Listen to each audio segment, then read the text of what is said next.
data vlogger or blogspot entry.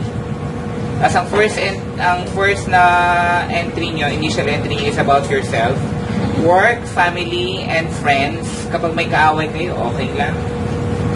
Tapos, minimum of 500 words and with at least 5 pictures. Mami, so ipopost ko rin ito sa Schoology. Tapos, yung second and third entry nyo, find a partner and write your reaction and learning experience from the following tutorials. Yung binigay kong tutorials last week. Ang learning partner nyo, ayoko ng parehong department. Okay, malinaw. Ayaw mag-react ng mga to. Malinaw. Sir, may ibang department. Ha? O sige. Pare-parang department na lang yung isang grouping sa ibibigay ko. Pero 2 ha, partner. Dalawa lang kayo. 2. Oo, ang gagawin nyo, kopyahin nyo na lang, basta pareho kayo ng entry. Basta mayroon kayong, di ba may blogspot tayo? Kung ano yung write-up ng partner mo, ganun din dapat yung write-up ng partner mo. Or, pwede rin kayo magkahiwalay ng reaction. Basta partner, i-indicate nyo kung sino ang partner nyo. Okay? Kumbaga, Mr. Fronda assigned us to look for a partner and I find her. May ganun factor. Ganon, ha? Tapos, isulat nyo lang kung ano yung reaction nyo. Bali, ilan ba yung videos na yun? 2, 4, 5, 6, 7. 7 videos. Actually, hindi naman siya mahaba. May isa lang na mahabang website dito. Yung sa may vlogger tutorial lang. Pero makakatulong yun sa inyo. Kaya ako kayo nire-require na basahin yun at panoorin. Dahil malaking tulong yun sa inyo. Pero Okay. sa panood ko na one and Ano? you have 7 Videos. but one Hindi, lahat. so 7. Hindi siya 7 entries. In one entry, reaction nyo in every video. Oo. Kung magalagay nyo na lang ng section na tutorial for this one, tapos yung reactions nyo, oo. Ano yung learning experience nyo. Oy, malaking expectation ko sa mga English, ha? My English class. Oo. Sir, mat kami, sir. Gusto mong number, sir? Sige, bigyan nyo ako ng formula. Pero beneficial. Basta reaction nyo as much as possible, you give me the benefit of doing the... Oo. Kasi nagtanong ako kanina, walang nanood. Panoorin nyo Napanood ko yun. yung tutorials. Sige, sir, ito ibang Yung ano yun, sir. Ulan kasi may Ay nako, excuses. Ang haba niya, Monday. Napanood natin ko kasi. Napanood ko na yan, sir. Gumawa kayo ng reaction nyo sa dalawa. The entry nyo, wala nang minimum yun. Kasi reaction yan. Malay mo kulang yung 500 at kulang yung 5,000. Grabe. Tapos, yung pictures 5, dito sa pangalawa, tawag dito, na pictures, pictures nyo, picture na, para makilala ko din kayo. Gagawa din ako ng entry ko, sasabayan ko kayo. Pero hindi siya 500 entry. Sige, tatry ko mag 500 entry. Pero actually, meron naman na ako, pipicture, lalagay ko na lang ang picture. Ha? Malinaw. Malinaw. Yung dalawa kanina, mayroon akong dinagdag na activity, sir. Partners, maghanap kayo ng partners nyo. Reaction nyo doon sa mga videos, yung mga video tutorials na binigay ko last week. Naka-indicate na dito. Kasi yung iba hindi talaga na, sino? Aminan tayo, sino ba ang nanood ng YouTube na yan? Yung foreigner yan, sir, na sasalita na inisa-isa niya. Detailed, sir, yung pagtuturo niya dito. Kasi mainam yung ginawa niya. Napanood ko kasi yun. Kaya actually marami akong binasang tutorial bago ko binigay sa inyo. Kaya maganda yun. See, tingnan nyo ma'am, walang gumawa ng assignment sa tutorial. Kaya bigyan ko kayo ng reaction. Ha? Sir, na-upload mo yun. Yung. Yan. Yung Sa ano, sir? Ito ang gagawin daw ni Ma'am Daran. Ida-download niya yung mga videos. I-check na lang na i-download nyo na lang sa... I-upload ko sa I-upload na lang sa Schoology. Schoology. Tapos i-download nyo na lang. Hindi pa talaga namin makapanood. Kaya YouTube pa rin. Hindi na siya YouTube. Di-download Video na siya. So, pwede nyo na siyang i-download. Yun lang, you will be requiring medyo mabilis na internet para ma-download nyo yun. Mas mabuti kung may YouTube kayo. Yun yung option nyo ha. It's either basahin nyo sa YouTube mismo or i-download nyo sa Schoology via doon sa video na i-download yung i-upload ni Ma'am Daran. Para hindi na kayo kasi ang bandwidth naman ngayon ng YouTube mabilis na eh. Ang mahirap kasi yung i-download sa Schoology. Yun Tapos yung i-upload mahirap dito. eh. Okay na tayo. Game na? Sir. Are you ready? Yes, sir. Excited?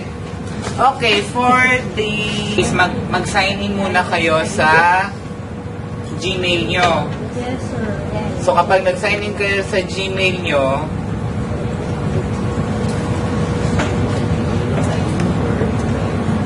pag nag-sign in kayo sa Gmail nyo, yan yun, di ba? Naka-sign in na kayo, kunwari. Bakit yung email ko nakalagay dyan? Wait lang. Oo, yun. Tapos, ang sunod nyong gawin, punta kayo sa blogger or blogspot.com. Pareho lang yon. Maglalagay ako ng detail na gagawa ko siya ng documentation para doon sa detail na kwan.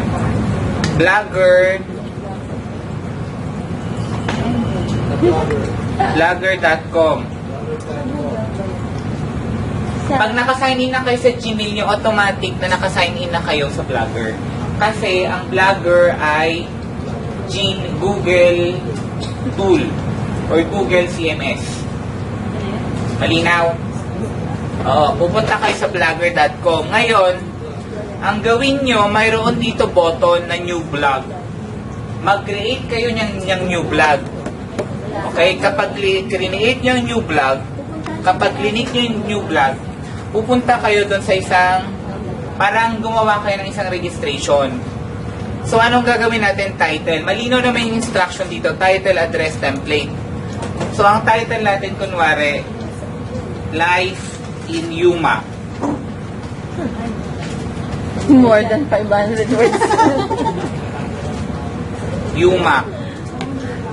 Ito, create a blog ha. Ibig sabihin, ang create a blog, yun yung pangalan ng blog nyo. Hindi pa yun yung gagawin yung entry. Pangalan pa lang to ng blog nyo. So, kapag nag-create ako ng Life in Yuma, blogger.com, Life in Yuma, 2014, kasi feeling ko kwan. Tapos initial, ganito na lang, maglagay tayo ng kwan, lagay tayo ng standard. Life in Yuma, year 2014, tapos yung initial nyo, CETF. Para pare-pareho kayo ng format. Pero sooner, kapag gusto nyo gumawa ng independent na vlog nyo, create lang kayo ng bagong vlog. Malinaw! Anong standard? Life in Yuma, 2014. tapos initials. Okay? Yung tatlong initial nyo, include nyo yung, kung kumbaga kung 2 names kayo, di maraming initial nyo. Kaya ko Christian Earl, pangalan ko, kaya nilagay ko CEBF. Initial ko P, yung middle initial ko. So, para hindi pare-parehong 3 letters or hindi pare-parehong 4. Ha? Tapos, ang address ko, ay, teka lang pala, title pala yan, sorry. Title yan. Title pala yan, Life in Yuma, pwede palang space dyan. Life in Yuma, 2014. O, Life in Yuma na lang. Tapos yung address natin, ito pala yung ilalagay nyo. Life in Yuma, 2014, CEBF. Tapos, ibig sabihin that the blog address is available. Kaya ko kayo pinalagay ng ganito dahil itong magiging address nyo mamaya. Yan yung magiging web address nyo ha, website address nyo. lifeinyuma2014cebf.blogspot.com. Ibig sabihin, kapag naka-check siya, available yung address na yon. Malinaw? Live in New Mac 2014. Opo, sir. Lifeinyuma 2014. Initials po. .blogspot.com. Sir, makinig muna lahat dito, ma'am. Wala munang kwan, makinig mo, mag-notes mo lang muna, wala munang gagalaw ng computer. Ha? Kasi tawag nito, madadownload nyo naman yung video, sa bibigyan ko kayo ng detailed na documentation. Ha? Okay. Ipasa ito yung tandaan, may standard tayo dapat, may standard name tayo dun sa address. Ano ibig sabihin ng address? Ito yung magiging web address nyo. Ito yung ilalagay natin dito later on. Okay? So, kunwari, ang ginawa ko, lifeinyuma2014cebf.blogspot.com. Kapag may checkmark yan, ibig sabihin available siya. Kunwari, ilagay natin yung ginawa ko kasi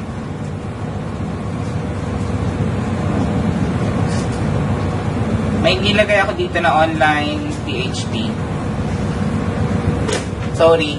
Pansin nyo, mayroon siyang exclamation point. Ibig sabihin, hindi na existing yan. Ako rin lang ang may-ari niyan. So, ang standard na lang natin is Lifeinyuma 2014 CABF or your initials niyo. Maliwanag. Tapos ang template nyo, ito yung sinasabi nyo kanina kung anong template ang gagamitin natin. Kahit na anong template ang gamitin nyo, marami tayong template na pagpipilian. So far, nakalagay dito 7 lang, pero pwede natin palitan yung template natin pag nakapag-sign up na tayo. Kapag nakapag-create na tayo ng blog. Malinaw. Kahit pare-pareho, hindi ako particular doon. Basta makapag-create kayo ng isang blog. Okay? Kunwari gamitin natin tong picture window. O ito na lang, yan, picture window. So, kunwari okay na, no? Mag-create na ako ng blog. Oo. Actually, nasa tutorial din to, nung blog tutorial na na binigay ko last week. So, makikita nyo, ito na ngayon yung dashboard nyo. Ito yung account dashboard nyo. Iba pa yung blog dashboard, ha? Ang kaibahan ng account dashboard is kayo yung may-ari. Pero ang blog dashboard, yun yung dashboard ng blog. Malinaw. Ang account dashboard, ibig sabihin, kay earl.from.gmail.com, ito yung dashboard ko sa Blogger. Ako yung naka-sign in. Yung email ko yung naka-account. So, mayroon akong 4 na blog. So, pwede kayo mag-create ng maraming blog. Pero since ang compliance sa atin o requirements natin for multimedia is dapat yung Lifeinyuma ang andyan lang muna, isa lang muna sa inyo. Pero later on, pwede kayo mag-create ng marami. Like for example, may lessons kayo or may klase kayo sa mathematics. Mathematics Differential Calculus 2014. So, pwede nilang doon na lang nila kunin lahat ng mga notes nila. Kasi pwede kang mag-attach ng file dyan na pwedeng i-download ng mga estudyante nyo. So, malinaw. Yan yung account dashboard nyo. Ang account dashboard is kung sino yung naka-sign in na Gmail account. Malinaw. Yes? Opo. Okay, so i-click natin tong Lifeinyuma. Ngayon, paano mo malalaman kung working yung Lifeinyuma natin?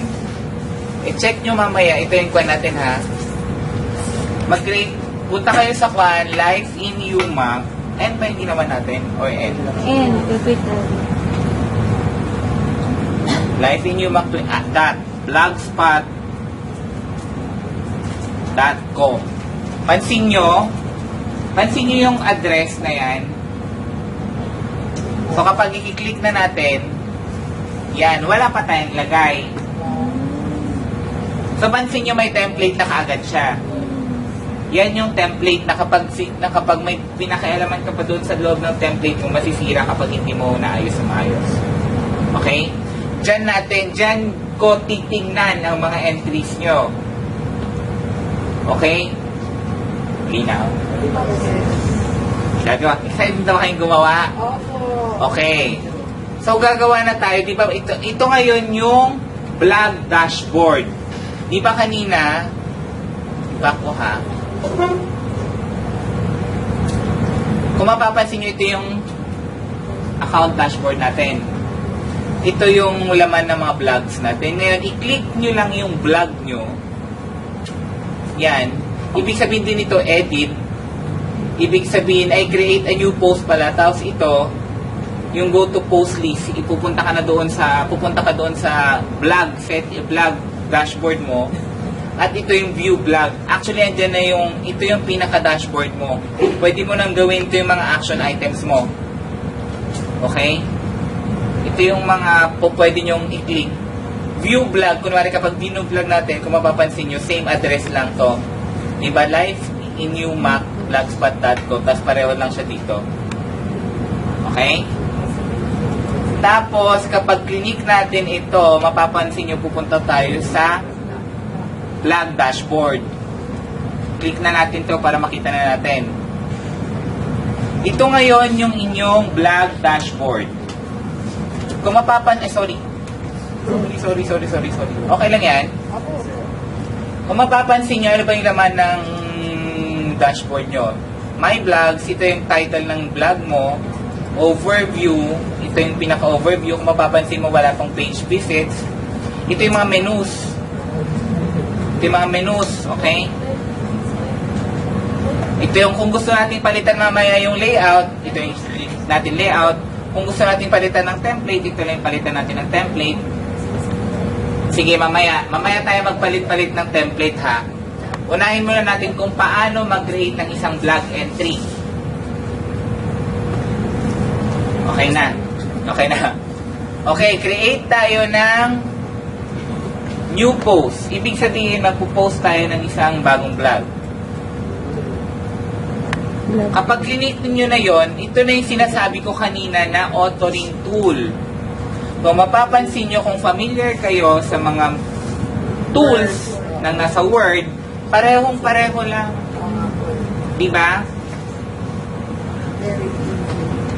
Okay na. O, yan na yon. So, ito yung working area nyo. Ito yung tawag dito. Itong HTML, makikita nyo, mabiview nyo mamaya kung ano yung itsura niya. Yung ginagawa natin sa likod, yung ginawa natin last week, ganun yung view niya later. Mamaya ko na ipakita. So, ito yung working area nyo. Parang ito yung working area nyo. Ito yung mga formatting tools nyo. O yung mga authoring tools nyo. Oo. So, magtutupan tayo. So, start na tayo. Ano na yung unang ipapagawa natin? About family. Personal. Anong gusto yung title? All About Me? Myself. Teka, wait lang. Lagyan pala natin siya ng... Ito pala yung pa natin. Okay, sige. Me, Myself, and I. Ito yung title. Dito nyo lagay yung yung title ha. Ito ha. Kung mapapansin nyo, mayroon tayong publish, save, preview, close. Di ba yung sinasabi ko kanina, kapag pinablish mo, makikita mo na siya doon. Pag sinave mo lang, hindi pa makikita. Kapag preview, makikita mo lang yung preview. Siyempre kapag close, close yun. Di ba? Pero sir, pag sinave mo pa rin. Pwede, pag sinave mo po, pwede i-edit. Para kang gawa lang ng file ng mga files mo. Para lang gawa ka ng isang files mo.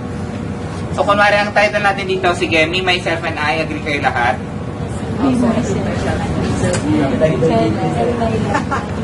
And my love life. And my love life. And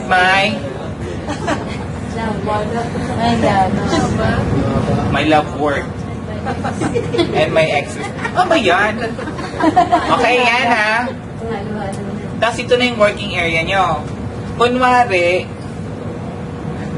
gagawa na tayo ng entry. Wait lang ha. Mangungopia na lang ako. Dahil mahirap mag-type. O sige, kuha na lang ito. Yung picture mo. Mamaya, sige. Mamaya yung picture, isa-isa muna. Text muna tayo. I am Christian Earl V. Fronda. I am 19 years old. Ayun, tumatawa kayo. I am single. Available.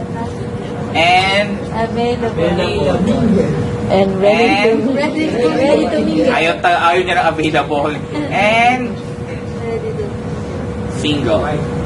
Single, I am single and ready to mingle. to mingle.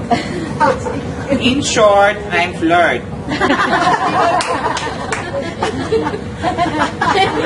Okay. In short, I'm short. How are you? Fine. How about you? Oh, ganyan factor. Tapos enter natin, next paragraph tayo, I have friends. Bibigyan ko na lang kayo eh. The left and the right. I have also 2 eyes. I also have 2 eyes. 4 eyes though. Oh, 4 eyes. The left and the right. I am an alien. What do you think so? Para na tayong think so. I have no boyfriend. Yes. Single. That's what I know. Naglulukuhan na tayo dito. Okay, ganyan. Tapos ano pa ba? And my love. I have a word.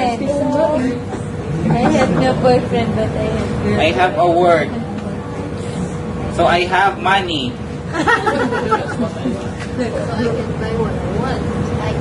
Wait lang. So I can buy. Sorry naman. So I can buy a lot of boys. Okay. See? Love lots. Earl. Oh, di ba? Yung? Sayang how are about you? Chinese eh.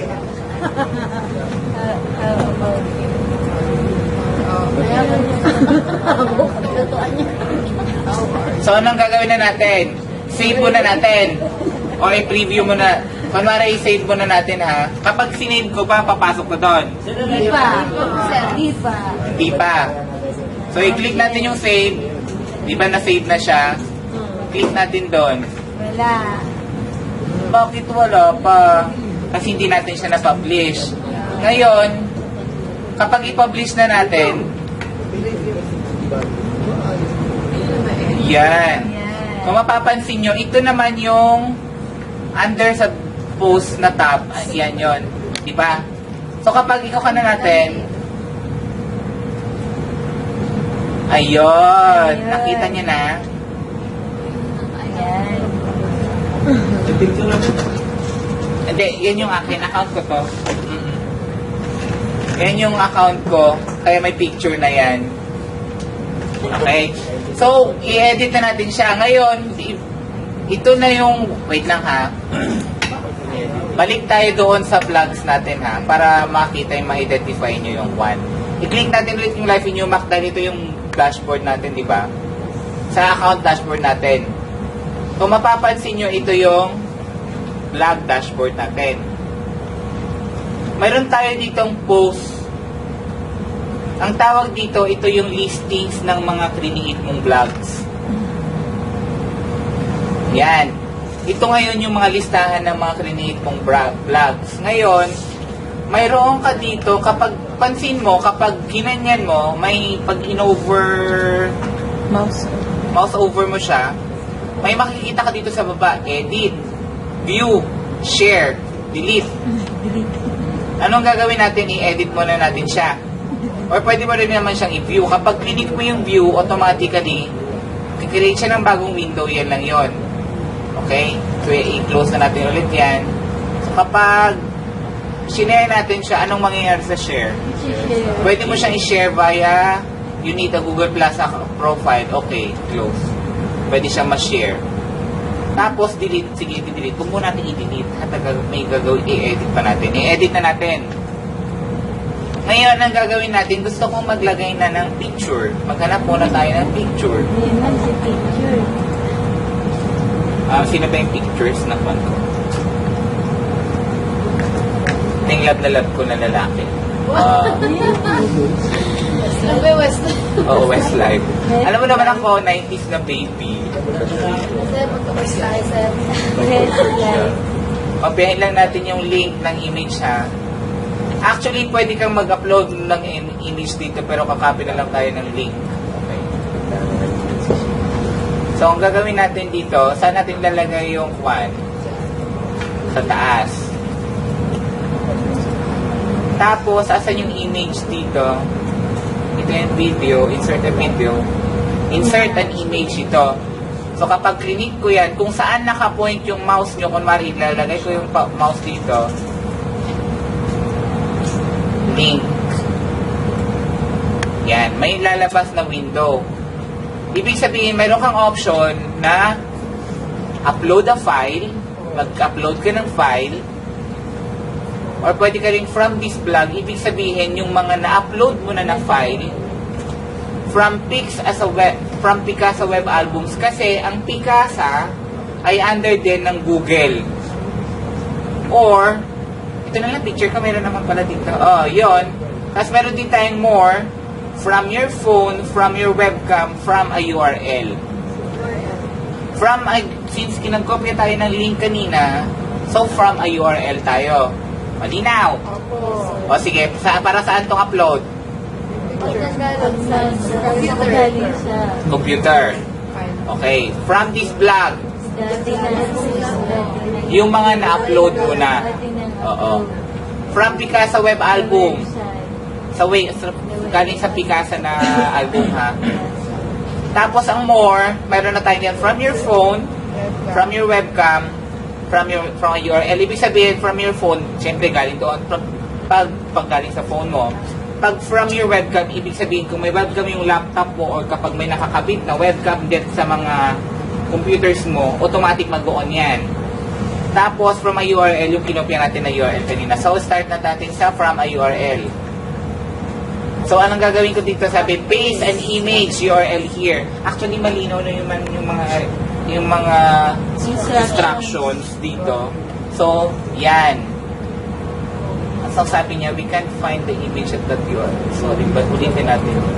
View image na lang natin. Copy image location. Mali daw yung sinabi niya.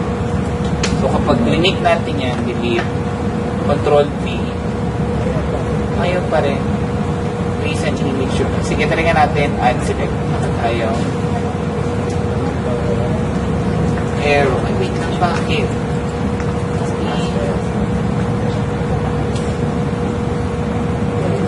Yan.